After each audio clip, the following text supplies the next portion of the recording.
it, but chances are that money from the US dollar would go to somewhere else, go to some other currency or some other commodity, and you would make up for that hit in your other assets, which is called hedging, if you're not familiar. Basically, multiple bank accounts is the ultimate hedge, and it's also good to have PayPal accounts. I have two. I have one in Thailand here, and I have one in a Canadian one. And it's good to have two of those because I get logged out of my Canadian bank account all the time because my Canadian PayPal account rather, because I'm in Thailand. So I had to set up one for a Thai PayPal account. It's also important to look into Bitcoins and cryptocurrencies, although I think the hype on that is very oversold. I think it's a cool idea, but I definitely would not trust that anywhere along the lines of a bank. Like, the Canadian banks are 300 years old. They have huge customer service departments. They have a very long track record of stability. And as much as and exciting as the Bitcoin stuff is and cryptocurrencies, I would not want the bulk of my money in there. I would want a portion of it, but it's still something that I'm investigating, but definitely something to look into. Lastly, as long as you are reporting what you owe to the government, which you should be, everything is totally legal. It is totally legal to have multiple bank accounts and commodities and things of that nature, and even have Bitcoins, as long as you're reporting the income that is coming in. What you do with it after that is completely within the legal boundaries, but as long as you are reporting it when it comes in. If you are trying to hide it, that's tax evasion, and if you get caught, that is fucking jail time. So again, that warning is out there. Step 13, okay? Pay important bills in advance. This is not mandatory, but it's a cool little thing that I like to do. And if you have trouble saving your money, if money burns a hole in your pocket, this is an awesome way to save money by paying bills and supplies in advance. So it's also a great hedge against disaster. For example, your biggest bill would be rent. And let's say you pay your rent 1 to 2 years in advance. This is a big hedge against shit going wrong in your life.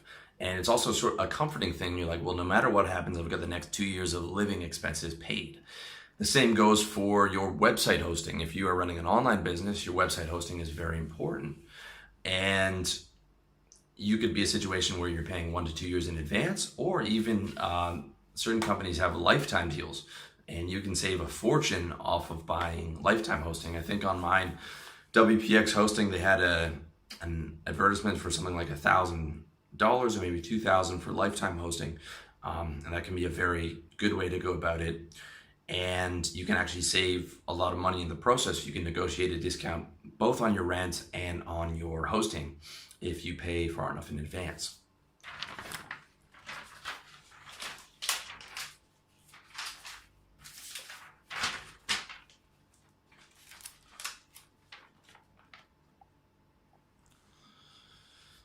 Step 14, execute flag theory. And this is going to be a big one. If you're not familiar with flag theory, it's also known as 5 flag theory or perpetual traveler method or the sovereign man theory. And basically it's a system of asset protection and freedom synthesized by Harry Schultz in the 60s, I believe.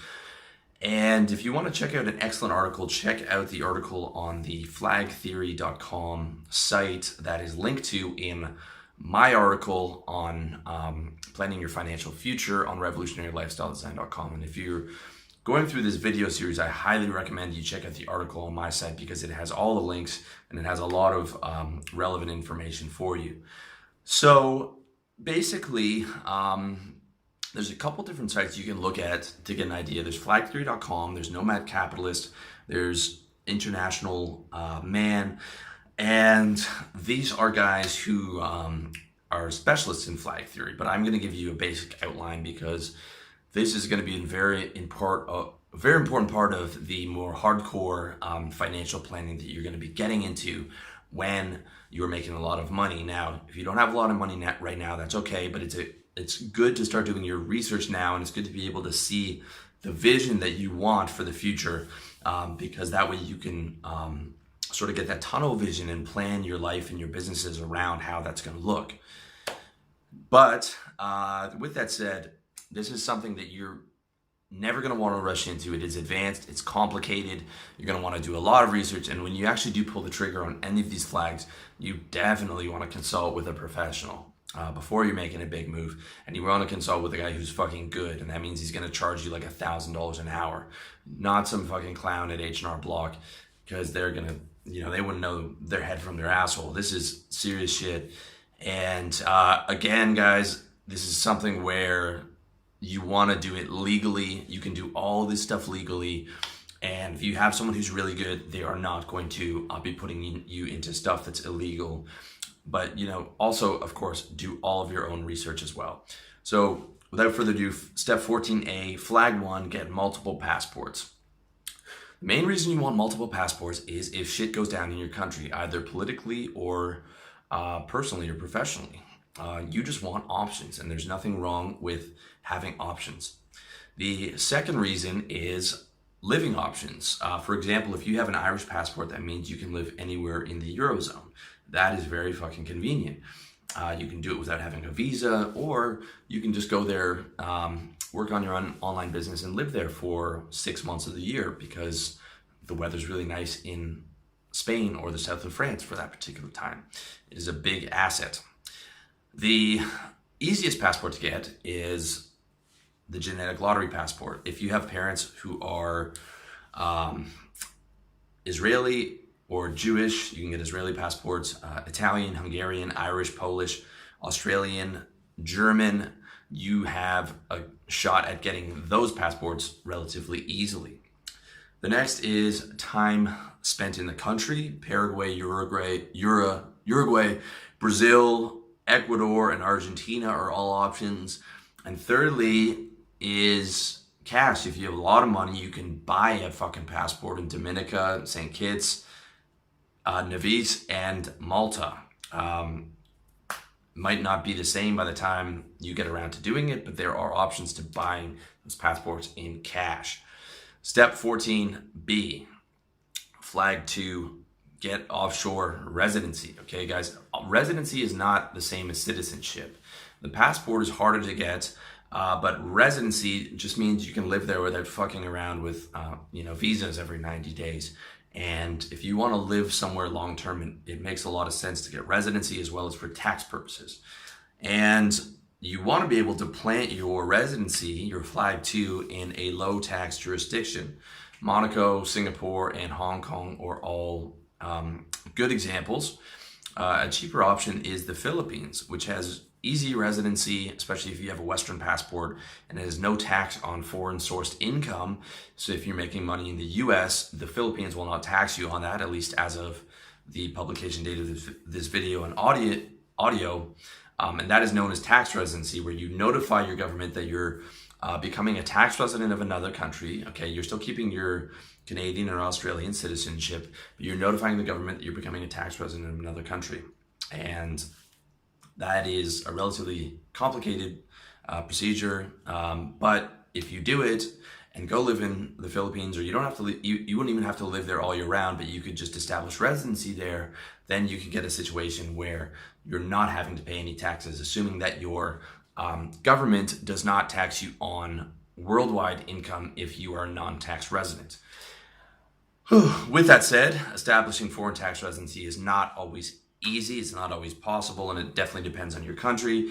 The US, for example, everything is going to be fucking difficult for you guys. It is one of the small benefits of me being a Canadian. You can get an exemption as an American for the $95,000 that you make outside of America. Again, that is complicated and something you want to talk to about your tax professional. But after that, no matter where you are responsible for your worldwide income as an American.